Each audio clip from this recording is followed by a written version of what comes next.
így utólag belegondolva, akár a Haaland is lehetett volna ezen a meccsen a csatárunk, akkor se rugunk gólt a büdös életbe. Tehát ilyen szinten védekezni én Etót, én nem tudom, mikor láttam utoljára.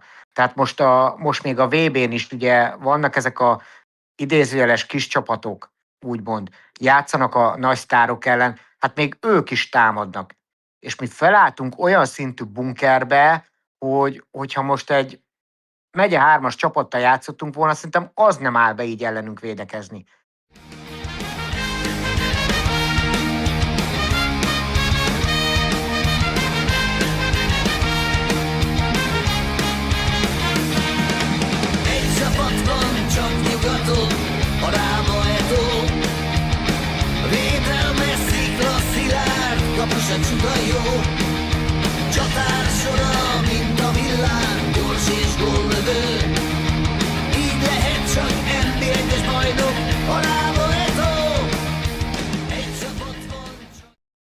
Sziasztok! A Hajrá Eto Podcast heti adásával jelentkezünk. Egy kicsit később a keddi mérkőzéshez képest, talán jobb is ez így, mert egy kicsit higgadtabban tudunk beszélni erről a keddi mérkőzésről. Azt azért előzetesen elárulhatom, hogy voltak olyan podcastereink, akik azért eléggé kiakadtak és fölhúzták magukat ezen a mérkőzésen. Persze van olyan tagunk is, aki más szemüvegen keresztül nézte ezt a mérkőzést, és nyugodtabban tudta értékelni már a mérkőzés során, illetve a mérkőzés után is a találkozót. Kíváncsian várom majd, hogy milyen vita alakul ki itt ebből. Beszélgető partnereim Hidro, Kovika és Gellért, jó magam pedig Gozó vagyok. Mindenek előtt el szeretném mondani, hogy nagyon sok Eto szurkoló látogatott el Izlandra, ami nagyon szép eredmény, szerintem egy nagyon jó dolog, mert nem volt olcsó sem az utazás, sem a szállás. Izland Európa egyik legdrágább országa, és a 88 vendégjegynek hát szerintem majdnem a 100%-a elment, és képviseltették magukat az Eto szurkolók Reykjavikban is, és bizony a tévéközvetítés alatt is lehetett hallani a hangjukat, úgyhogy a biztatásból is kivették a részüket. Úgyhogy én a magam részéről csak annyit tudok mondani, hogy le a kalappal a srácok előtt, meg a hölgyek előtt, akik ott voltak a mérkőzésen. Szerintem ez egy nagyon-nagyon jó dolog, hogy ennyien elkísérték a csapatot idegenbe is, és biztatták a fiúkat, és érezhették a hátuk mögött az Eto szurkolók támogatását. Még egy dolog, amit meg szeretnék így a mérkőzés előtt említeni, az a új mezek. Gyakorlatilag a mérkőzés napján rakták ki a mezeket. Új mezek lesznek, a zöld az 2 évre van, tehát a zöld mez fehér csikozással az marad az idei évre is. Én ennek örülök, mert szerintem egy kimondottan szép mez. Viszont lecserélésre került a teljesen egyszerű fehér második számú mezünk, illetve a harmadik számú fekete mezt is lecserélte a klub. Ugyanaz a design, mint a zöld mez fehér csikkal. Szerintem érdemes megnéznetek, talán majd vágok is ide be képet a podcastra, hogy megnézzétek közelebbről is. Szerintem elég extra mezek. A fehér az aranycsikozással készült egy bajnokcsapathoz méltóan, a fekete pedig zöld csikozással, tehát hasonló dizájnban, mint a zöld-fehér csikozású mérkőzés, hogy egységes, egyedi mezzel rendelkezik most már mind a 3 garnitúrában a klub, ami méltó szerintem egy magyar bajnokcsapathoz. Ti is láttátok a mezeket, mi a véleményetek róla? Tetszik, nem tetszik? Én még azon röhögök, bocs, hogy kicsit visszautalják, hogy mondtad, hogy valaki így fogadta, valaki úgy, hogy szerintem, ha megkérdeznéd azokat, akik mindig hallgatnak minket, azok tudnák név szerint, hogy ki hogyan fogadta ezt a meccset, meg a teljesítményt. A mezekből nekem ez a fehér, ez nagyon tetszik. Ez az aranycsikos fehér, ez szerintem nagyon szép. Nekem is igazából ez az aranycsik, hogyha csak a mezekről van szó, az aranycsikos. Nagyon vártam egy aranyszínű mezt, a bajnoki címet követően. Nem mint másolni, hanem akár mint fricska, vagy akár mint a eredmény kifejezés is megmutatkozzon egy ilyen megfogható formában. Nagyon örülök ennek az aranycsikozásos meznek. Utóbbi idők egyik legszebb fehér meze szerintem, amiben pályára lépett a csapat. Nekem is a fehér aranyozott tetszik a legjobban, de most tényleg mind a 3 mezünk azt mondom, hogy tökéletes, nagyon szép, úgyhogy nekem is mindegyik tetszik, elfogadnám mindegyiket. És ha jól nézem, akkor a fehérből abból láttam hosszújú és rövidújú verziót is. Nem tudom, a zöldből abból én még nem láttam, szerintem abból nincs is, de a feketéből esetleg egy pillanat rápillantok most a webshopban. Igen, a feketéből sem. Tehát a fehérből van csak hosszú ujjú, a feketéből abból csak rövid ujjú van, illetve a zöldből is. Tudjátok, hogy hol tudjátok megvásárolni, shop.eto.hu, és itt most, hogyha jól láttam, akkor új Unreal kollekció is érkezett. Sapka, póló, nadrág, tehát most már nem csak ez a szürke baseball sapka van, hanem van fehér, illetve hölgyeknek nagyon szép rózsaszín. Sajnos a legrégebbi pulóver az elfogyott, a fiam azt nagyon-nagyon szeretne, de sajnos nem sikerült szerezni neki. A újabb verzió az annyira nem jön be neki, most viszont ő is beleszeretett a fekete mezből, a feketébe nagyon tetszik neki, amúgy is egyébként a sötét színek tetszenek neki, szerintem úgyhogy abból mi vásárolni fogunk. Én maradok a zöldnél, szerintem az a legszebb. Eddig így az élőben még nem láttam a fehéret, illetve a feketét, majd meglátjuk ezt is. Én azt néztem, hogy ez a VR The West-es pulcsi, ez új, ugye? Ez, amivel ilyen pirosan van a hátulján, ez a VR The West, de... Ez a bajnokság után már megvolt szerintem, mert én akkor már láttam. Azt néztem, hogy a játékosokon láttam olyat a videókon, ahol csak így fenn a hátának a tetején volt az írva, viszont a shopban meg olyan van, ami ilyen teli hátas. Különbözik a shopnak a árukészlete, meg azok a termékek, amiket a csapat használ. Vannak eltérő elemek, például én láttam újatlan jacket is, ami szerintem nagyon jó, illetve ami nagyon sok embernek tetszik, az az új edzőmez, ugye az aranyszínű edző, vagy sárga edzőmez leváltották egy ilyen zöldre, de szerintem az nagyon extra, nagyon jól néz ki. Azt még nem láttam a shopnak a kínálatában, én kíváncsian várom, mert abból lehet, hogy vásárolnék egyébként. Van, ami nincsen, mert a póló, nekem a póló is tetszett, az utazás előtti videóban, az a sima fekete póló, a Eto címerre, és azt se találtuk amúgy. Bízunk benne, hogy a szurkolóknak is elérhetővé teszik, mert szerintem elég nagy forgalmat lehetne ezekből a termékekből is bonyolítani. Illetve még egy dolog, amit meg akartam említeni, a múlt héten nem említettük meg, mert nem volt rá idő, de ugye kaptunk a YouTube hozzászólásoknál erre egy utalást, hogy azért megemlíthettük volna, hogy elindult az Eto app a bérletújítással. A bérletújítás már azon keresztül is meg lehetett tenni, illetve most a európai jegycsomagot is már azon keresztül is meg lehetett vásárolni.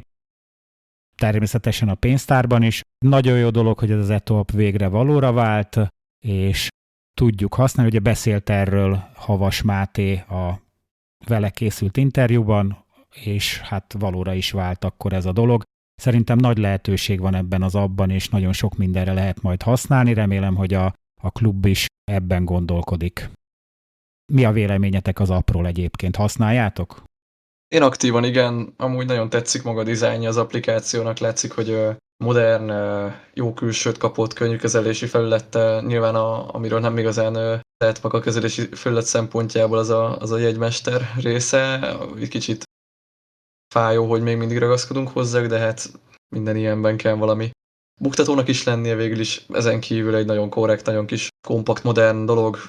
Hiszem egy NB1-es vagy egy bajnokcsapatnak azért ez egy kötelező dolog. Külön öröm számomra, hogy a Széchenyi is hallgatótársak fejlesztették az applikációt.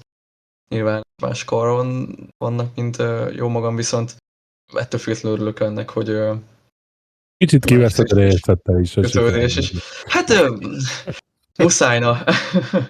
Kötődök oda is nyilvánvalóan, ezért örömömre szolgál ez is. Büszke is vagyok emiatt rá, de ettől függetlenül nagyon-nagyon korrekt applikáció, tényleg a maga a hűségprogram része is egy tök jó dolog. Reménykedek, hogy hamarosan integrálják a shopot is, meg ezek a hűségpont rendszer is. Hát, hogy mondjam, valójában működőképessé válik, hiszen jó pár bug, jó pár hiba azért tapasztalható még, de hát ezt betudjuk annak, hogy mi nagyon korai fázisban vagyunk az applikációnak. Mindenkit arra biztatok, hogy használja, töltse le, próbálja ki, aki még eddig nem. A bérletemet, meg a európai egycsomagos mini bérletet is ezen vásároltam, tehát igazából végülis kis idő, kis várakozás után, kis macerás után azért problémamentesen sikerült. Nekem tök egyszerűen ment egyébként, tehát egyszerűen tudtam a bérleteket megújítani, viszont a jegyvásárlást azt személyesen tettem meg az európai jegycsomagot. Kipróbáltam egyébként, meg tudtam volna vásárolni az applikáción keresztül is, de itt úgy döntöttem, hogy személyesen elmegyek a pénztárba, volt annyi időm, és ott vásároltam meg, viszont a hölgy azonnal szólt, hogy ha van applikációm, akkor mutassam meg a vonalkódot belőle, és akkor a pontokat is jóváírják. Úgyhogy erre felhívom a figyelmeteket, hogyha mentek a pénztárhoz bármit vásárolni, és van appotok, ahol be vagytok regisztrálva, akkor a pontokat jóváírják, lecsippantják abból a vonalkódot, van ott benne egy ilyen kártyaszerű valami, egy hosszú vonalkóddal, azt becsippantják, és akkor jóváírják a pontokat a egyenlegeteken, és majd később, most egyelőre elég kevés úgymond akció van, vagy kedvezmény van ezekre a pontokra, de később gondolom, hogy azért majd lesznek erre is kitalált akciók és egyéb dolgok, ami hasznos lehet nekünk, szurkolóknak. Térjünk át akkor a mérkőzésre.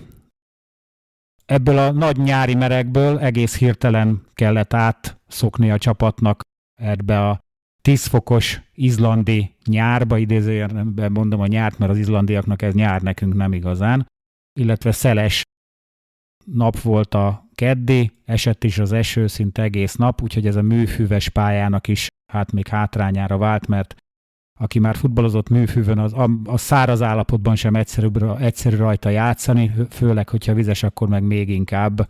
Úgyhogy ez egy külön kihívás azoknak a csapatoknak, akik az izlandi csapathoz látogatnak, de egyébként érdekességképpen a mérkőzés után hazai csapat edzője szitta a legjobban ezt a pályát, pedig ők nyertek, viszont egy súlyos sérültük lett a mérkőzésen.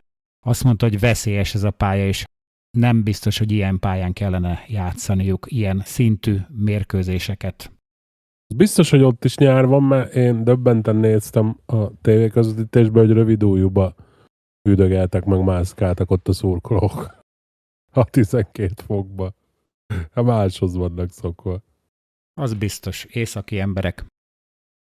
Az összeállításunk az szerintem különösebb meglepetést nem tartalmazott, mivel ugye nem sikerült centert igazolnunk a mérkőzésig, és Benny sem épült fel, így G lett a center, tehát az összeállításunk Petrás volt a kapus, a védelemben Bánáti, Vladói, Csinger, Kripics és Tefúj volt, a középpályán Tóth Vitális, Bumba és Gavrics, és az előre tolt centerünk G, és már ebből látszik, hogy ez egy 5-4-1-es felállás volt. A védekezésre rendezkedtünk be, és hát én azért ezt egy kicsit furcsáltam, mert nekünk azért ez nem egy megszokott látvány, mi most már majdnem 2 éve Borbély Balázs alatt mindig a 4-2-3-1-es felállást kultiváltuk, és azt játszottuk, és elég nagy sikerrel. Mi volt a véleményetek, amikor megláttátok? Ezt egyébként én rettentően meglepődtem, hogy Bánáti mennyire hátul játszott, és tényleg jobb hátvédként szinte. Ezt a dühöngétek ki magatokat, aztán hogy jövök én. Hát akkor kezdem én a dühöngést. Hát én, ahogy elkezdődött a meccs, gyakorlatilag szerintem 10 percen belül én sokkot kaptam. Tehát, hogy ezt a csapatot így ebbe nem is az, hogy a kezdő, mert olyan rohadt sok variációnk nincs. Nyilván én Stönszabit kezdettem volna, meg valahogy úgy variáltam volna, hogy semmiképpen ne G legyen a csatár, de így utólag belegondolva, akár a Haaland is lehetett volna ezen a meccsen a csatárunk, akkor se rúgunk gólt a büdös életbe. Tehát ilyen szinten védekezni én Etót, én nem tudom, mikor láttam utoljára. Tehát most még a VB-n is ugye vannak ezek a idézőjeles kis csapatok, úgymond, játszanak a nagy sztárok ellen, hát még ők is támadnak. És mi felálltunk olyan szintű bunkerbe, hogyha most egy megye 3-as csapattal játszottunk volna, szerintem az nem áll be így ellenünk védekezni. Tehát számomra ez valami nagyon durva látvány volt, hogy elvétve mentünk át a félpályán, ha esetleg nálunk volt a labda másodpercekre, de volt még, hogy annyira se, azonnal visszaszedték. Tehát amit mi akartunk volna, vagyis tudnánk játszani, meg elvileg az előrejelzések azt mondták, hogy a Juárez is ezt a játékot szereti játszatni, amit mi játszottunk, tehát ez a labdabirtoklás, azonnali visszatámadás, hát ebből az égvilágon semmi nem valósult meg. Tehát se a labda nem volt nálunk, se nem tudtuk megtartani, azonnal visszaszerezték, szóval számomra ez, én kimondom, felháborító volt ez a játék. Biztos, hogy nem a csapat tehet róla, de ez így vállalhatatlan, és én úgy vagyok vele, hogy ezt nálam úgy tudják helyrehozni, most nem szó szerint értve, de hogyha nagyon csúnyán megverjük őket itthon, mert ez tényleg nagyon kiábrándító volt. Teljes mértékben egyetértek azzal a részével, hogy azért ennél sokkal többet vártam.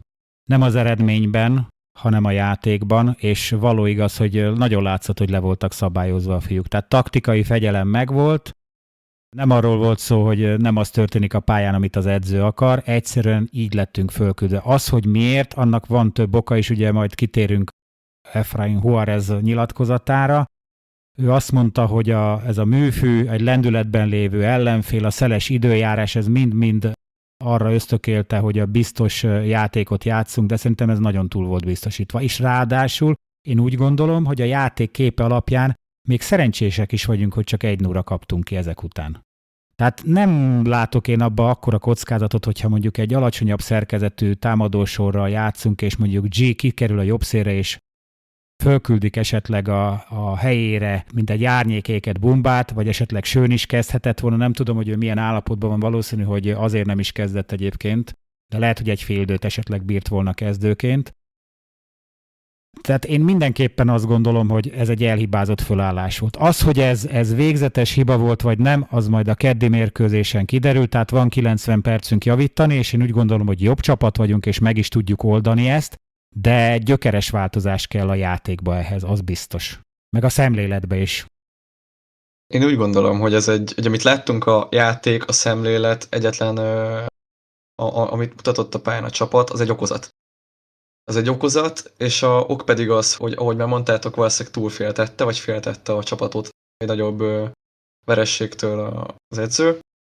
Mivel ez a Viking úr ezt a körülményt ismeri nekünk, a nagy melegből hidegbe, óriási szél, eszméletlen magas páratartalom, vizes, műfű, minden borítja azt a játékot, amit mi alapvetően tudnánk játszani. Ilyen körülmények között egyszerűen nem fog tudni a csapat úgy játszani, bárki ellen sem, ahogyan azt mi megszokhattuk, természetes gyepen, szárazabb levegőben. Nem gondolom, hogy egy Viking úr, aki ezeket a körülményeket tökéletesen ismeri, ebben futballozik, ilyen körülmények között ural egy ligát, egy ilyen csapat ellen ott tudjuk játszani a saját játékunkat. És az okozat az volt, hogy csorbult egyszerűen ez a már nézhetetlen futball lett a kinti játékunk. Cheat center poszton kezdetése az kényszer megoldás, sajnos. Ezzel nem tudunk mit kezdeni. A védekező felállás pedig betudható ennek, hogy ne kapjunk még csúnyábban ki. Lehet azt mondani, hogy Petresnak köszönhetjük a nem 3-4 gólt, viszont ezt köszönhetjük annak is, hogy az ő kvalitásuk nem egetverő, nem olyan hatalmas, még hogyha 360-nál is több Premier League mérkőzéssel rendelkezik a szervező irányító középpályású Gylfi Sigurdsson, vagy a csapat javarésze izlandi válogatott. Ettől függetlenül sem mondom azt, hogy kvalitásban egyetlen meccselnének velünk, viszont ott ezek a körülmények egyszerűen ezt engedték, ez volt a maximális, amit ki tudtunk ebből hozni. Akik ilyen körülményekhez hozzászoktak, tehát egy észak, egy norvég, svéd csapat esetleg olyanok, akik hasonló páratartalom, hasonlóan erős szélben futballoznak, lehet, hogy ők tudtak volna eredményt elérni. Mi ott nem. És bárhogyan állunk fel, bárhogyan küldik ki a srácokat, ennél csak csúnyább lehetett volna szerintem. Esetleg a 0-0 lehetett volna a legjobb eredmény, amit elérhettünk volna. Ezzel a támadójátékkal a 0-0 lett volna, de az is egy ajándék lett volna, annyi helyzetük volt meg. Petrás olyan ihletett formába védett, hogy szerintem kezet csókolhatunk neki. Ez az igazság. Kapufát is rúgtak, 3 nagy zicsert megfogott. Az érem másik oldala, amit én úgy gondolom, hogy aki ellenvéleményem van ezzel, amit mi mondunk, azt fogja mondani, hogy igen, nem egy csapat megfázott már ebbe a stadionba, úgyhogy tényleg óvatosnak kellett volna lenni, de talán van a kettő között egy egészséges átmenet, mindez a bekkelős futball, ahol szinte föladtuk a támadójátékot, már nem szándékosan, mert nem gondolnám, hogy nem akart Efrain Juárez támadásokat vezetni, de azt azért látnia kell, hogy ez a csapat ebből a mély blokkból nem képes támadni normálisan. Főleg úgy, hogy nincs egy olyan center, aki megtartsa a labdát, és akkor most rátérnék G esetére. Azt mondod, hogy ő volt körülmények között a legjobb megoldás. De miért jutottunk ilyen körülmények közé? Nekem ez a legnagyobb problémám, és ez már az elmúlt adásban is foglalkoztunk ezzel, és teljes mértékben egyetértek Petivel. Az, hogy Benny szerepeltetését próbálták meg, azt szerintem 19-re lapot húztunk, nem jött be. Ezt még el is tudom fogadni, kockáztattunk, rendben van, nincs annyi pénzünk, nem akartunk kidobni pénzt az ablakon, oldjuk meg ezt a fordulót így. De ha már tudtuk, hogy Picurt eladtuk már tavasz elején, volt rá majdnem fél évünk, hogy igazoljunk valakit a helyére, egy projektját, most én nem arra gondolok, hogy több millió eurós csatárt hozzanak, egy projektjátékos, vagy egy olyan játékost, aki sérült volt, mint Benny, mikor ide került, és felépülésébe esetleg ki tudunk hozni belőle valamit, újra föl tudjuk futtatni. Egy center, hogyha most hoznak egy centert, az egy center se lesz elég, főleg, hogyha Bennynek a sérülése súlyos lesz és hosszantartó. Szóval én itt azért sok hibapontot látok, és csak gyűlnek a hibapontok, és ha tovább akarunk jutni, azért szerintem nem megfelelő, hogy ennyi hibapont legyen a csapat körül. Kontrázok meg a csapatépítés részre, és egyetértek, tehát te álláspontod mellett vagyok én is. A legnagyobb hiba az, hogy nem hoztunk Piszcsúr eligazolásakor, nem kezdődött, vagy legalábbis nem lett már akkor leütve egy második, harmadik, de Huszárnál, vagy G-nél színesebb játékelemekkel rendelkező, valóban center. Nem erre a meccsre kiélezve.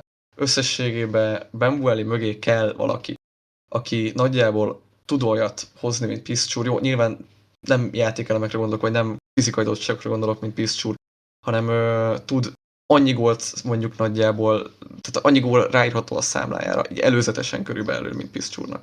Én még az ilyen centertől még gólt se vártam volna ezen a mérkőzésen, elnézést, hogy közbevágok. Csak hogy tartsa meg a labdát, készítse le valamennyire. Nem is olyan szinten, mint a Benny, de legalább fele úgy, de G erre alkalmatlan sajnos. Ő kiválóan játszott a jobb szélen, megkockáztatom, hogy egy hasznos tagja a keretnek, de centerbe nem, ezt a játékot ő nem tudja játszani, amire nekünk szükségünk van. Legalábbis én ezt így látom. Valóban nem ez a pozíciója, egyetértek, de viszont tényleg nem tudunk mit, tehát nincs más opció. Tehát, hogy most Huszár Marcival nem lehet kiállni a Viking ellen. Miért nincs opció? Ez a probléma. Igen, egyetértek én is. Tehát itt most nem G-vel vagy Huszárral kapcsolatban mondom azt, hogy probléma, hogy itt vannak, mert nem probléma. Fiatal játékosok, lehet belőlük bármi, de egy ilyen szintű mérkőzésre az idény egyik legfontosabb mérkőzés, mert én tartom, hogy ez az idény egyik legfontosabb mérkőzés, mert nagyon sok minden eldől, hogy innen most a BL-be megyünk tovább, vagy a konferencialigába esünk vissza. Meg kellett volna oldani ezt a dolgot. A keretnek a mélységét megadják ezek a játékosok még ezen a pozíción is. Viszont nem elégségesen, legalábbis nem egy európai kupaselejtezőre. Még egy mondat, Bocskovika, tudom, hogy már jönnél, csak én egyet nem tudok elfogadni, amit most a Gellért is mondott, hogy a körülményekhez képest. Milyen körülmények? Tehát nem 1 méteres hóba játszottunk, úgyhogy mi életben nem láttunk havat, és elmegyünk egy olyan csapathoz, aki egész évben 1 méteres hóba játszik. Tehát nekem az, hogy műfű. Télen hol készülünk? Nagy vonalakban, azon kívül, hogy elmegyünk edzőtáborozni, műfű. Hol játszunk az edzőmeccseket, hogy itt játszunk, műfűvel játszunk. Játszunk esőbe? Játszunk esőbe. Játszunk szélbe? Játszunk szélbe. Játszunk 0 fokba? Játszunk 0 fokba. Nekem az nem magyarázat, hogy ezek a körülmények voltak, és akkor nem támadunk. Tehát ezeknél a körülményeknél akkor nem tudunk kényszerítőzni? Nem tudunk egy támadást vezetni? Tehát ami bennünk van zsigerből. Tehát ez nekem nem magyarázat. Tehát ez, hogy most fúj a szél, akkor majd itthon ne játszunk, ha fúj a szél, majd rakjunk ki egy posztot, hogy most esőt mondanak, úgyhogy most nem játszunk. Tehát ez számomra egy fasság. Némileg egyetértek veled, annyiból egészíteném ki, hogy itt inkább arról van szó, hogy télen tél van, ugye itt nálunk, de most nyár van. Ezeknél a csávóknál meg egész évben ilyen idő van. Érted? Tehát, hogy mi néha játszunk olyanban, néha ilyenben, hozzászokunk, szép lassan változik az időjárás, stb. Ott meg mindig ez van. Érted? Tehát ők ebbe élnek. Amiben te odamész 2 nappal előtte akklimatizálódni. Szóval némileg igazat adok, mert nyilván nem most láttunk először ilyeneket, de hogy mondjam, a tapasztalatuk nekik más ezen a szinten, mint nekünk. De én ezt amúgy nem használnám felmentésnek, vagy ilyesmi, csak ezt így kiegészítettem. Sokat beszéltetek a G-ről, meg a csatár kérdésről. Egyrészt szerintem mindegy ki lett volna a csatár, mert labdás játékunk nem volt. Nem szar volt, hanem nem volt.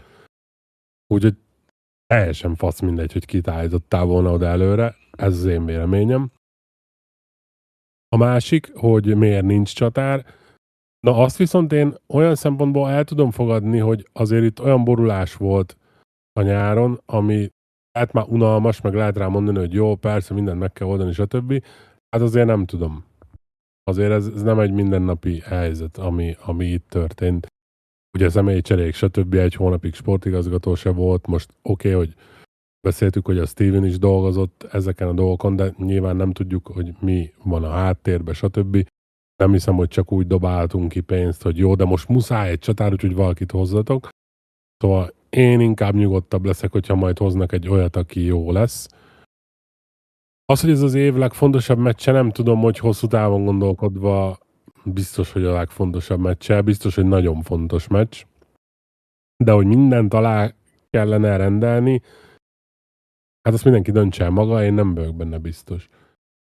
Magáról a meccsről, ugye a felállás, én nem tudom, ki olvasta, ki nem, én írtam egy posztot, ugye még jóval a meccs előtt, inkább a sorsás után, a Viking úrról, hogy mit játszanak. Agresszív letámadás, magasra tolt védelem, téleken egy az egyeznek folyamatosan, tehát ilyen extrém számokat hoznak. Ha megnézitek, pontosan erre reagáltunk. Tehát 5 védővel álltunk fenn, a Bánáti azért volt hátul, tehát próbáltuk kontrollálni a futóikat a szélen. Ez nem a mi játékunk. Rohadtul nem nézett ki jól.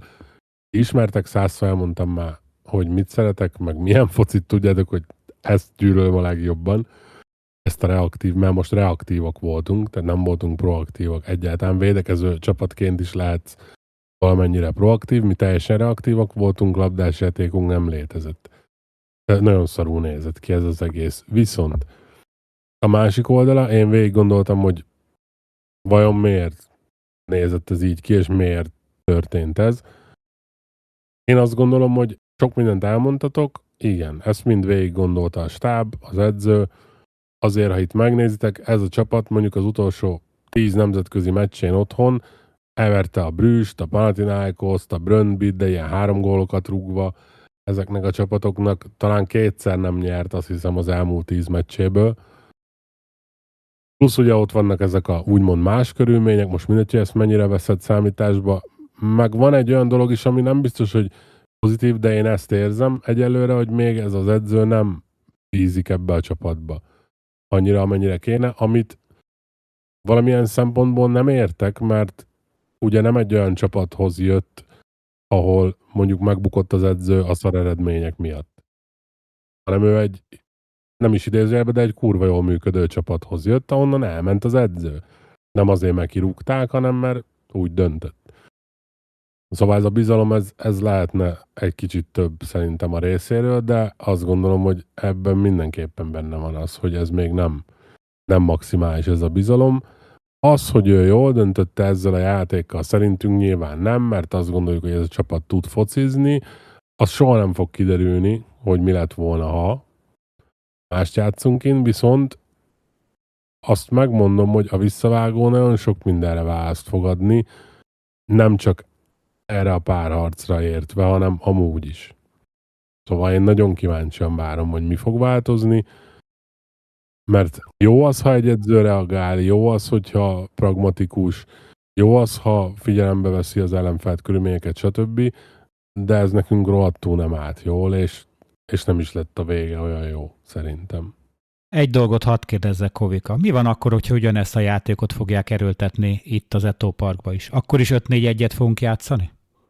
Ha ugyanezt fogja csinálni az Eto Parkba, akkor az a forró rakásom, hogy októberre nem lesz itt. Már én nem azt mondom, hogy 5-4-1-be állunk mi föl, hanem hogy ugyanezt a játékot fogja játszani a Vikingről Reykjavik. Nem fogja ugyanezt a játékot játszani. Mire a biztosíték? Nekik gólt kell itt rúgniuk. Ha gólt rúgnak, tovább fognak jutni nagy valószínűsége, én úgy gondolom. Nézd meg az idegenbeli eredményeiket. És ha tanultak belőle? De nem tudsz, ugyanúgy nem tudnak akklimatizálódni 2 nap alatt, ahogy mi se. Meg ha mi mást játszunk, tehát itt mi ezt hagytuk. Tehát tudtuk, hogy ezt játsszák, és nem próbáltuk meg, tehát nem éreztük azt, hogy mi ezt meg tudjuk akadályozni. És szöveg az volt, mert ugye a meccset mondtuk, hogy hát mi a saját játékunkat akarjuk játszani, ezt a faszt, tehát láttuk, hogy nem. De ha meg se próbáljuk, tehát itt mi engedtük ezt nekik, mi alkalmazkodtunk hozzájuk. De itthon, ha mi megpróbáljuk rájuk, tehát nekünk rájuk kéne, ha ők ezt akarnák játszani, se feltétlen kellene, hogy tudják. De akkor miért nem játszottunk mást?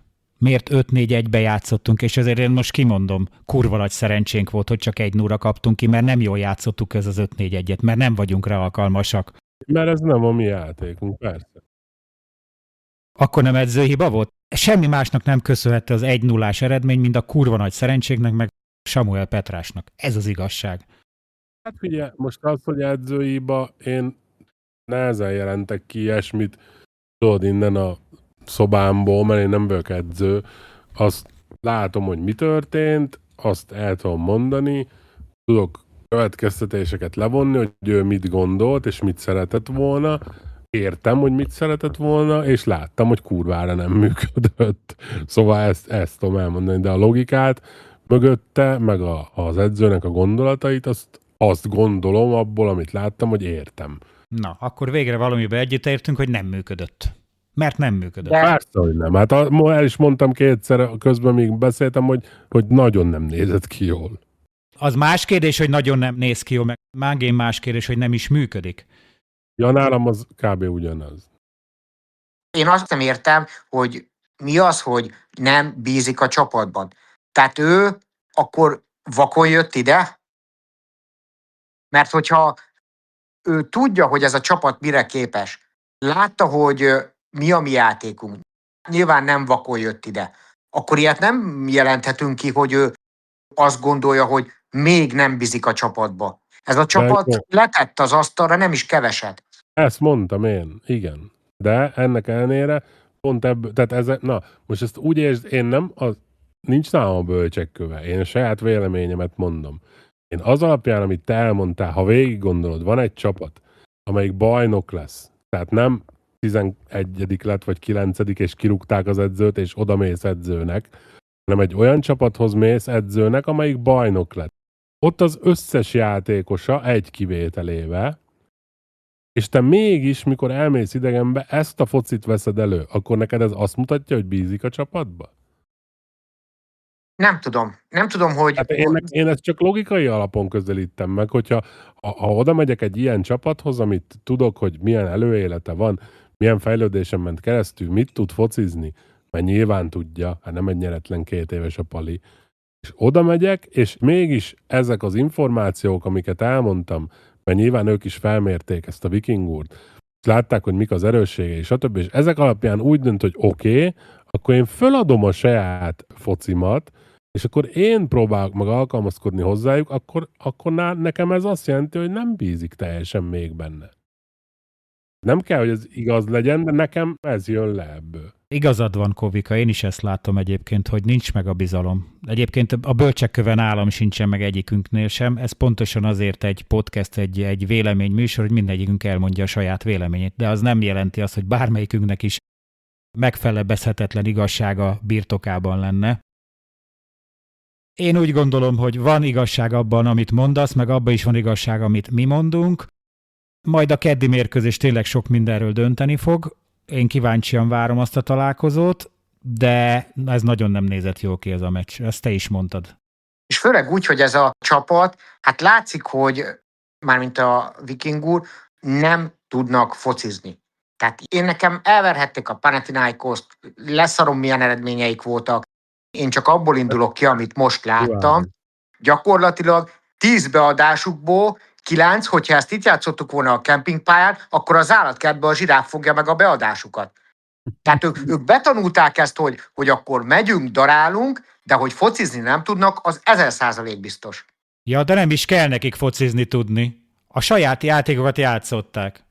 Annyira szeretem, ahogy el tudod mondani, imádom, de amúgy igazad van, csak pont itt jön, amit mondtál, hogy betanulták, és hogy 10-ből 9 beadása megy a zsiráfhoz, de egy nem. És azt szoptuk be a végén. Tehát, hogy azt látod ettől a csapattól, hogy évek óta építik, mint mondjuk a miénket, tehát itt jön ugye ők bíznak saját magukba, évek óta építik, van egy játékuk, amit mint a gép, az meg úgy tudják. Tehát ha figyelted, a mozgásokat mindig mindenki ott volt, ahol lennie kellett. Mindig ott érkezett, ahova érkezni kellett. Tehát ezek az automatizmusok minden működött náluk, és igen, nem tudnak focizni, 10 beadásból 9-et mögé rúgnak, de ha van 20 beadásuk, akkor van 2 gól. Igen, de hogyha mi megjátszunk, játsszuk azt, amit tudunk, meg amit gyakorlatilag minden meccsen hoztuk a tavalyi bajnokságba, akkor szerintem ezek egymásnak futnak. És ezért leszek kurva kíváncsi a keddi meccsre, meg azért mondtam, hogy ezt nálam úgy tudják helyrehozni, kis túlzásra, hogyha nagyon-nagyon verjük őket, mert nagyon sokkal jobbak vagyunk fociba. Biztos, hogy ráengedném őket, mert szerintem a csapat is fel van baszódva. Egyértelmű. Ezen. Szerintem fel vannak baszódva, tudják, hogy más is tudnak focizni. Ha van ezt észreveszi, akkor erre játszik rá. Amint az edző. És úgy engedi rá őket.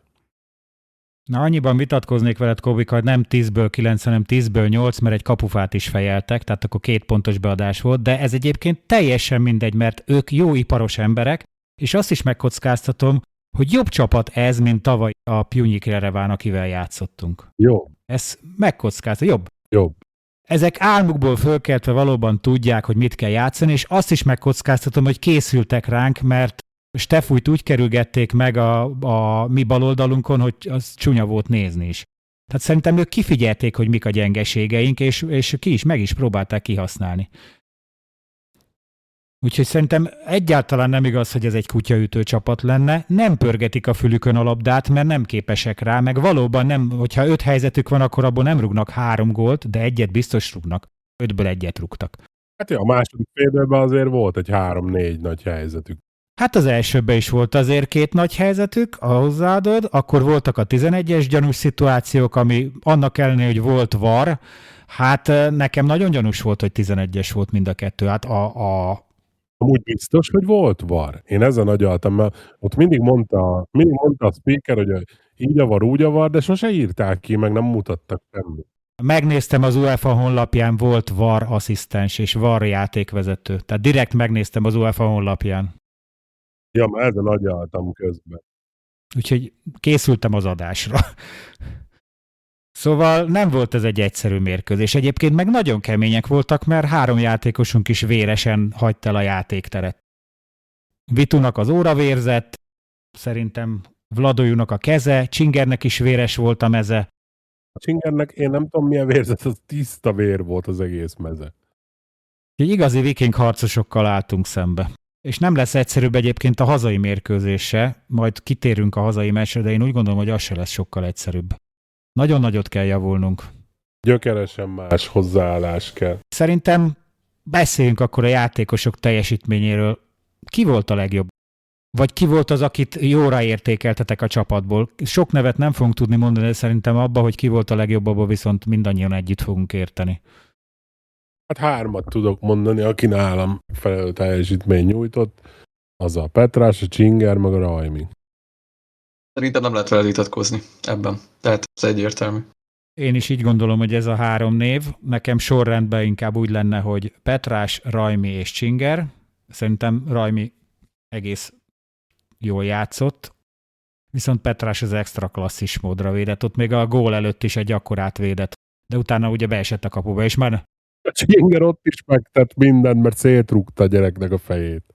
Na igen, ez egyébként a másik probléma lesz majd előbb-utóbb, hogy Csinger is és Kripics is sárgát kapott, és hát nem tudom, hogy ha így folytatják, akkor hamarosan kell valami középhátvéd is, és hát hogyha végignézünk a kispadon, akkor hát olyan játékosok ülnek védőként, mint Umatum Ádám, aki 20 éves és 0 NB1-es mérkőzése van, vagy Urblik Norbert, aki 22 éves és 1 darab NB1-es mérkőzése van, vagy Csorba Noel, aki 19 éves és 0 NB1-es mérkőzése van. Úgyhogy ezt meg is akartam említeni, hogy a kispadunk azon kívül, hogy leveszem róla a 36 éves 100 NB1-es mérkőzésen szereplő Megyerit, illetve Sönt, aki 26 éves és 112-szer szerepelt a NB1-be, és 19 gólt rugott ez alatt. Hogy mondjam, itt a Doyen az a Huszár volt 21 éves korával, 23 NB1-es mérkőzésével és a 4 góljával. A többiek azok meg se közelítik ezt. Nagyon vékony a kispad is. A Kripics sárgány ráadásul egy jó nagy hülyeség volt, mert a Csingeré ott neki muszáj volt azt megpróbálni elrugni azt a labdát, tehát ott nem volt kérdés, hogy mit kell csinálnia, szóval az a sárga az így járt, az meg kellett, hogy kapja, de muszáj volt meglépni, a Kripics viszont, jól tudom, labdaelrugásért kapta. Igen, labdaelrugásért kapta. Jó, tudjuk, hogy milyen vérmérsékletű, de amit szeretünk is benne, de ilyenkor azért ilyenkor nem jó. Az egy felesleges sárga volt, de ahogy mondod, a Csinger esete az, hát őt menteni akart, ott meg kellett próbálnia. Hát az muszáj volt, tehát most ha csak Persze. ott áll mind a tök, akkor meg az a baj. Egyébként kié volt az a gól szerintetek? Meg kéne nézni, hogy ki volt ott kint. Tehát elvileg, nem tudom, fenn volt még a Bánáti? Nem. Bánáti ott volt a 16-oson belül. Sajnos az ő embere volt, úgy néz ki egyébként. Ja, azért, mert ott a jó, az oldal az övüké volt a Vladojuval.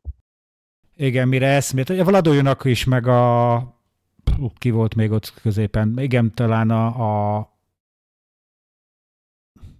Vladoju volt ott középen, meg talán a Csinger volt ott. Igen, ő nekik meg volt az embere. A beadásnál, ugye ott se volt nyomás azon, aki beadott, akkor a hosszún is tisztán fejelte vissza, szóval már több összetevős. Ja, hát mondjuk annyit Bánáti Kevin védelmébe, hogy ő nem jobb hátvéd, de hát az ott egy szerencsétlen eset volt. Nem, de ugye ott se volt. Tehát nem az, hogy lefejelték, hanem... Nem, így van. Tehát ott 4-5 méterre volt a tisztán felő játékostól. Én nem akarom a Kevin nyakába vanni, mert az már... Hát az egész, ahogy a játékunk kinézett, már magába hordozta, hogy valami történni fog. Szóval most, hogy így történt... Hát előbb-utóbb belehibázunk, így van. Így történt, vagy 6 perc előbb máshogy történt volna, igazából teljesen mindegy. Így van. Tehát akkor megegyezhetünk abba, hogy Petrás volt a mérkőzés embere. Meg. Térjünk át akkor a hazai mérkőzésre. A jegyeket már elkezdték álusítani a bérleteseknek. Ha jól tudom, akkor 10-től már a bérlet nélküli szurkolók is megvásárolhatják a jegypénztárba, tehát onnantól már nem lesz fenntartott hely a bérletes hely. Úgyhogy aki bérletes, az igyekezzen megvásárolni minél előbb a saját helyére, illetve arra biztatom a nem bérletes Eto szurkolókat, hogy minél többen látogassanak ki. Érdemes, mert egy izgalmas mérkőzés várható. Én szerintem nem lesz ez egy egyszerű történet. Benne van a csapatban az, hogy tovább jussunk. A minőségben szerintem jobbak vagyunk, mint az izlandi csapat, viszont ezt a pályán kell bebizonyítani. Megfelelő taktikával, megfelelő fölállással. Centerünk az továbbra sem lesz, ez már biztos. Majd meglátjuk, hogy mit tudunk ebből kihozni. Minden esetre én nem osztom azokat a szurkolói véleményeket, hogy itt majd 35 fok lesz, meg hogy itt ez egy nagyobb pálya, meg nem is tudom még. Ja igen, hogy ez nem műfű. Az, hogy nem műfű, hanem rendes fűvön játszik, az szerintem nekik is előny. Én ezt gondolom, és én meg úgy gondolom, hogy hogy nem is lesz 35 fok, lesz mondjuk 30, meg szerintem akkora befolyással nem lesz ezekre a játékosokra. Ezek azért izlandiak, vikingek, nagy küzdők, én ebben nem bíznék. Én inkább a jobb játékba bízom. Egyébként, hogyha már ennél a résznél tartottunk, hogy ugye hátrányban voltunk a körülmények között, szerintem nekik ez sokkal szarabb lesz, mert nálunk szokott lenni 10 fok, meg szél, meg eső, de náluk nem nagyon van 30-35 fok. Meg azért is értettünk, amúgy. Nyilván meg kell küzdeni velük, persze. Meg azért nekik idősebb játékosaik is vannak, tehát azért szerintem nekik ez nehezebb lesz. Most nem tudom, Sigurdsonon kívül ki az, aki aktívan szokott játszani ebben a ilyen melegben, hogy hozzá tudjon szokni. Persze nagy küzdők, de aki a egész szezonját, talán 5 meccs kivételével, amit nem, de az egész szezonját műfőn és ilyen körülmények között játsza, annak nagyon nehéz dolga lesz majd a természetes ügyepen, tényleg melegben. Én továbbra is tartom, hogy a körülmények rohadt sokat fognak tenni rá. És ezt nagyon-nagyon megsínlik. Én így gondolom. És hogyha ráereszti a Juarez a csapatot, ahogy mondtátok, abban a játékban, hogy tudnak játszani, a lehető legjobb felállásunkban, akkor biztos vagyok benne, hogy nem lesz kétség. Ugye a pályaméret legendáját azt már kinyírtuk a Discordon. Igen, én következtettem. Amúgy hogy van ez? Mert én arra emlékszem, hogy ez régen tényleg nagy különbségek voltak, mert valami olyasmi volt, hogy 40 és 60, 90 és 110 közöttinek kellett lenni a pályának? A szabálykönyvben most is ez van, viszont az UEFA előírása nemzetközi kupamérkőzésekre az teljesen egyértelműen behatárolja a pályaméreteket. Tehát ugye 4 kategória van a stadionokra, amiben játszhatsz konferencialiga, Európa Liga vagy BL mérkőzést, vagy selejtező mérkőzést. Ugye úgy megy föl, hogy ahogy jutsz előbbre, vagy egyre magasabb szintű kupába játszol, úgy egyre magasabb szintű kategóriás stadionban rendezheted csak meg a mérkőzést. Ugye BL főtáblához már kategória 4-es stadion kell, és már itt a BL selejtező első körébe is meg van szabva, hogy a pályaméret szabványosnak kell lennie, és teljesíti az izlandi is, meg az Eto Park is. Egy pár 10 centi különbség van a két pálya között egyébként, tehát méterre azonos a két pálya mérete. Érdekes, mert tényleg kisebbnek tűnik amúgy. Gondolj bele, hogy honnan közvetíti a magyar tévé a mérkőzéseket, milyen magasból, itt meg szinte a pályával majdnem egy szintbe, hát ez egy kicsi pálya volt, 1900 néző fér be, sőt meglepetésemre volt egy kiegészítő lelátó, amit ugye most nem használtak, de az raklapokból volt megépítve a rendes épített tribűn mellé. Az általános vendégszektoruk amúgy. Csak nem a BL-be gondolom. Hát Gondolom, nyilvánvalóan nem tehát igen. fogadják el. Oda szoktak ülni a Breiðablik, KR Reykjavik, vagy FH Hafnarfjörður szurkolói, hogyha ellátogatnak Micsoda nevek. a Vikingszörlárba.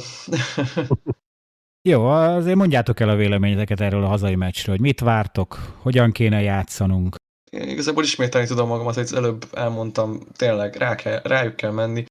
Itthon tudjuk majd azt a játékunkat játszani, a körülmények legalábbis nem fognak elvenni. Ebben szerintem egyetérthetünk, a körülmények nem fognak elvenni, nem fognak hátráltatni, és továbbra is tartom, hogy nekik ez óriási érvágás. Ha csak azt nézzük, hogy eddig, nem egy évben, nem 2 évben, hanem az eddigi nem tudom hány európai kupa szezon selejtezői során otthon milyen csapatokat győztek le, aztán idegenben milyen siralmas játékkal kaptak ki, hogyha csak ebből következtetek, akkor szerintem egyértelmű. De ezt azzal szeretném tényleg alátámasztani, hogy bárki, de tényleg bárki ment oda hozzájuk, aki nem megszokta ezt a körülményt, az szenvedett és kikapott. Bármilyen jó erőkből elhatott.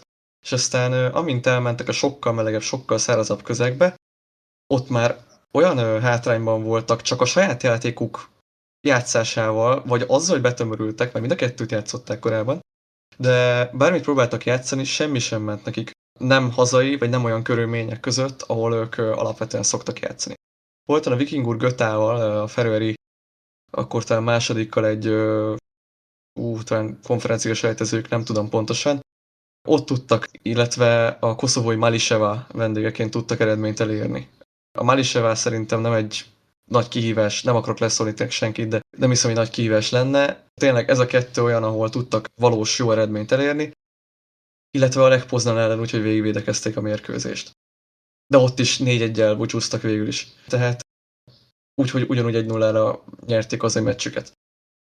Én továbbra is tartom azt, hogy a körülmények változatossága miatt, hogyha nem jönnek el mondjuk ma, és nem akklimatizálódnak innen a meccs napjáig, akkor nagyjából, hát akkor jelentősen esik az esélyük. Jó, nyilván így is láttuk, hatékony tud lenni ez a játék, amit játszanak, még ha nem is szép, vagy nem is olyan húde, de ettől függetlenül a körülmények olyan részben fogja befolyásolni szerintem az ő játékukat, ami a mérkőzés eredményt is befolyásolni tudja. És a továbbjutást is. Azt azért csak halkan jegyzem meg egy kis motiváló tényezőnek a játékosok felé, hogyha ne adj Isten nem sikerülne a továbbjutás, ne adj Isten, de szerintem egyébként sikerülni fog, akkor akár mehetünk Feröerre egy hasonló műfüves pályára, hasonló időjárási körülmények közé. De annak a párharcnak a vesztesével játszunk, nem? Vesztesével, igen. Akkor nem hiszem. Azért Klaksvik tovább megy, szerintem ott a luxemburgi, vagy milyen csapattal játszik. Igen, az FC Atetbissen történelme során lett bajnok. Hát ugye ők kikaptak 2-1-re, ha jól tudom, a Feröer-szigeteken, vagy 1-0-ra, valahogy így egy góllal nyert, ha jól tudom, a Klaksvik. Otthon nekik szintén egy nehéz mérkőzés lesz, annyi a Klaksvik azért kicsit másik van a liga, valamivel rövidebb, és évente gyakran edzőtáboroznak Európában nyáron. Tehát játszanak edzőmeccseket Európában nyáron, és edzőtáboroznak a nyári szünetükben. Jó, de ezt kedden mi még nem fogjuk tudni, hogy ki jutott tovább abból a párharcból. Ja, azt nyilván nem, de csak így érdekességként teszem hozzá, hogy a Klaksvik hasonlóan kellemetlen ellenfél tudna lenni. Sőt. Ugye még így is jobb sorsolást kaptunk, mint a Fradi. Az biztos. Hát annál biztos. Azok tovább mennek, akkor jön a Twente, ha kiesnek, meg jön az Ajax. Szóval lehet válogatni, hogy melyik jobb vagy rosszabb. De engem nagyon érdekel, hogy Hidro mit vár itthon. Hát én ugyanúgy, hogy már mondtam, én kimondom, én gálát várok. Tehát ez nem lehet más. Tehát hogyha tényleg nem lesz visszafolytva a csapat, akkor itt nincs kérdés. Akkor szerintem ők, megmondom őszintén, szerintem játékban nincsenek Kazincbarcik a szinten sem. Én biztos vagyok benne, hogyha játszunk. Számomra csak ez a kérdés, hogy felvállaljuk-e. Márpedig, mivel hátrányban vagyunk, gondolom, hogy felvállaljuk, és most ha van csatárunk, ha nincs csatárunk, ezt hozni kell simán. Hát téged kiengesztelni csak akkor lehet, hogyha bedaráljuk őket. Egy ilyen 3-0 minimum. De nyilván elégedett leszek, ha tovább jutunk, de ezt most, hogy így picit kezdtem megnyugodni, de most, hogy így beszélünk róla adásba, kb. Olyan, mint ha most fújták volna le a meccset. Tehát most azért úgy nehezen emésztem ezt. De legalább az azt jelenti, hogy jól felidéztük akkor. Abszolút, teljesen. Egyébként az idegenbeli szereplésüket pont azt néztem én is, hogy a Brøndbytől úgy kaptak 4-et, hogy a 10. perctől a Brøndby már ember hátrányba volt. És úgy rugott nekik 4-et tavaly a Európai Kupába.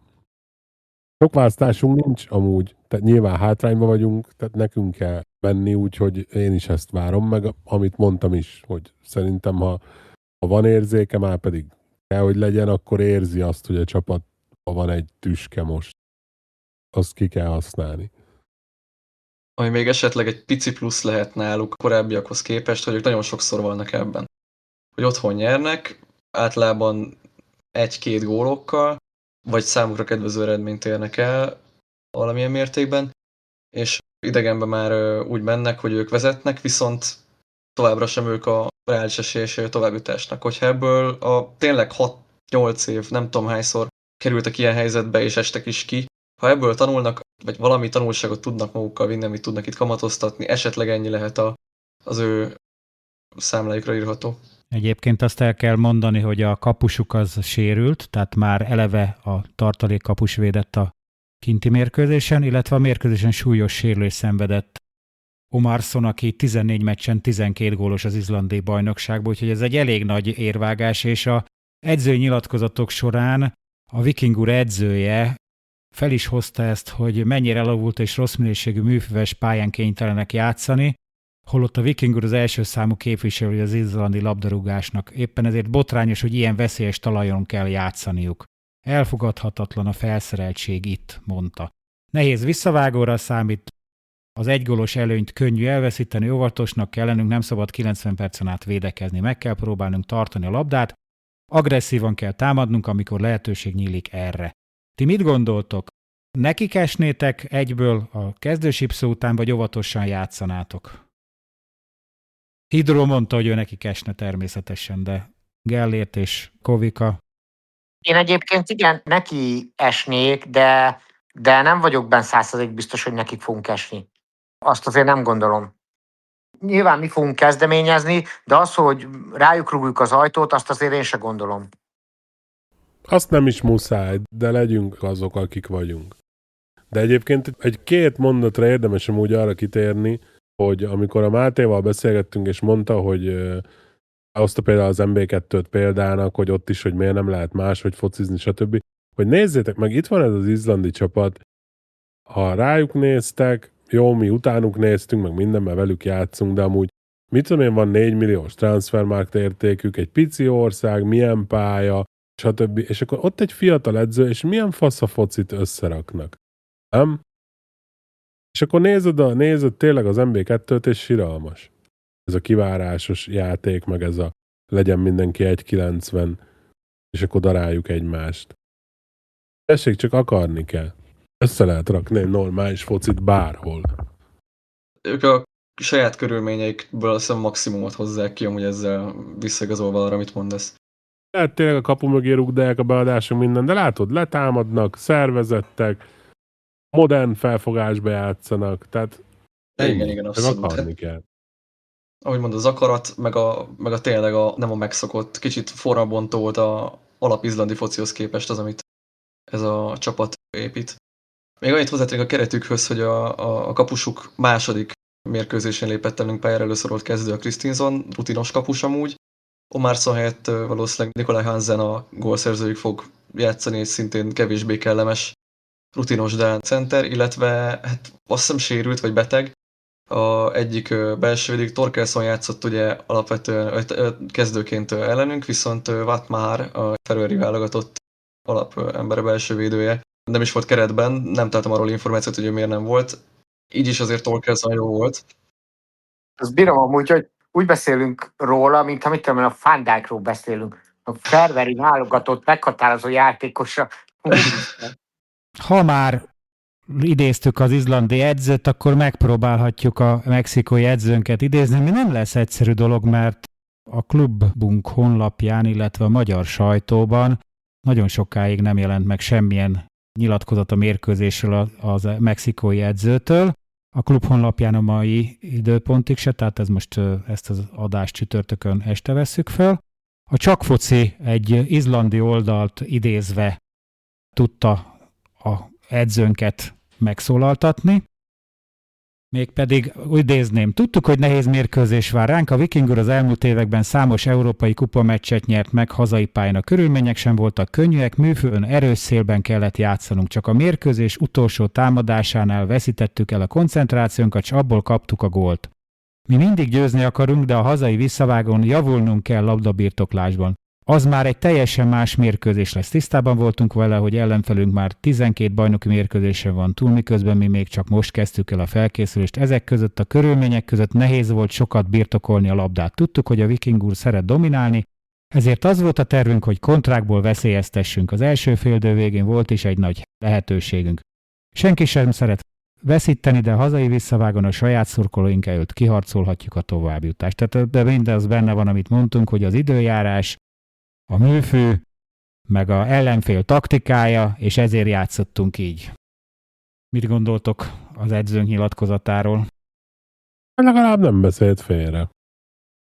Hát most ennél pozitívabbat nem tudok mondani. Erre majd csak a visszavágó után lehet szerintem érdembe válaszolni, hogy mi történik a visszavágón. Majd akkor visszatérhetünk erre. Szerintem is amúgy nagy tanulság lesz a kettő interjút összehasonlítani, illetve hogy ott mit lehet jelenleg kifogásnak vagy oknak tekinteni, illetve hogy majd a hazai mérkőzés után mi lesz tényleg a tartalma, majd a kettőt összehasonlítva tudunk erről érdemit szerintem. Jó, hát mindannyian győzelmet várunk és továbbjutást, a tippjeinket majd a Facebookon a mérkőzés előtt fogjuk megjelentetni. Nagyon remélem, hogy teltház lesz, és sokan buzdítjuk a csapatot, mert megérdemlik a fiúk, és remélem, hogy átbillennek ebből a vereségből, és győztesen hagyjuk el a pályát, és továbbjutást ünnepelhetünk, és a BL második körébe, selejtező második körébe jutunk, ami szerintem elég fontos dolog lenne, mert onnan azért már jóval egyszerűbb lesz elérni egy európai kupának a főtábláját. Ugye azt tudni kell, hogy ha ezen a mérkőzésen tovább jutunk, akkor majd maradunk a BL-be, és izraeli Hapoel Be'er Shevával, az izraeli bajnokkal játszunk. Ha ott tovább jutunk, akkor természetesen a BL harmadik fordulójába jutunk. Ha ott esünk ki, akkor már az EL harmadik körébe esünk ki, és ha onnan kiesünk, akkor még mindig a rájátszásba a konferencialiga főtáblára játszhatunk. Ha viszont most itt nem jutunk túl ezen az izlandi csapaton, akkor a konferencialiga második selejtező körébe jutunk, és ahogy említettük is, egy luxemburgi Feröer-szigeteki párharc vesztesével fogunk játszani. Tehát itt a fiúk azt mondják, szerintem a luxemburgiak lesznek azok, mert a feröeri csapat, a Klasszvik azért egy jobb csapat, ugye emlékezzünk rá, hogy ők egyszer túl is jutottak a Ferencvároson már.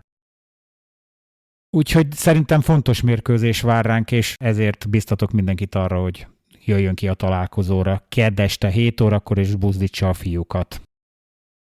Ha tetszett az adás, akkor lájkoljátok, rendelkezésre áll a Hype is a YouTube felületén. Ezt a hype-olást csak mobileszközről tudjátok megtenni, a lájkolást azt akár mobil, akár asztali számítógépről meg tudjátok tenni. Ez nagy segítség nekünk, mert a YouTube annál előbbre sorol minket, minél több a like, minél több a hype, illetve minél több a hozzászólás, úgyhogy arra biztatlak benneteket, hogy mondjátok el a véleményeteket a odavágóról, illetve arról is, hogy mit vártok a visszavágótól. Kíváncsiak vagyunk a véleményetekre, úgyhogy mindenképpen írjatok hozzászólást, ez is pörgeti az algoritmust. Ezen kívül ugye a Facebookon, Instagramon és a TikTokon is jelen vagyunk a Facebookon, ugye várhatjátok majd a tippeinket is, és lehet, hogy valamilyen érdekes cikket még addig ki fogunk rakni, amit elolvashattok. Ha támogatnátok a munkánkat, akkor megtehetitek a YouTube szuperköszönet segítségével. Itt a képernyő alatt tudtok a szuperköszönet gombra kattintani, és utána a megnyíló felületen tudjátok beállítani, hogy milyen összeggel támogatnátok a munkánkat. Ha más útját választjátok a támogatásunknak, akkor megtehetitek ezt a Hajrá Podcast PayPal fiókján keresztül. Ennek a linkje a képernyő bal felső sarokjában lévő vonalkód alatt ennek beolvasásával érhető el, illetve a videó leírásában is szerepel a PayPal fiókunknak a weblinkje. Erre kattintva eljuttok a PayPal felületére, ahol a mi fiókunkba juttok, és itt tudtok szintén önkéntesen általatok meghatározott összeggel támogatni minket. Köszönjük előre a támogatásaitokat, és köszönjük az eddigi támogatásaitokat is. Szerintem jó beszélgetés volt ez a mai is, ahogy szoktuk, jól átbeszéltük, volt egy kis vita is, amit én mindig szeretek, mert földobja a műsort, remélem, hogy ti is élveztétek. Nagyon köszönöm a mai műsorban a részvételt Gellértnek, Hidrónak és Kovikának. Jó magam, Gozó voltam, búcsúzom tőletek. Hajrátó, sziasztok, előre a BL második fordulójába. Sziasztok, ciao. Sziasztok! Sziasztok!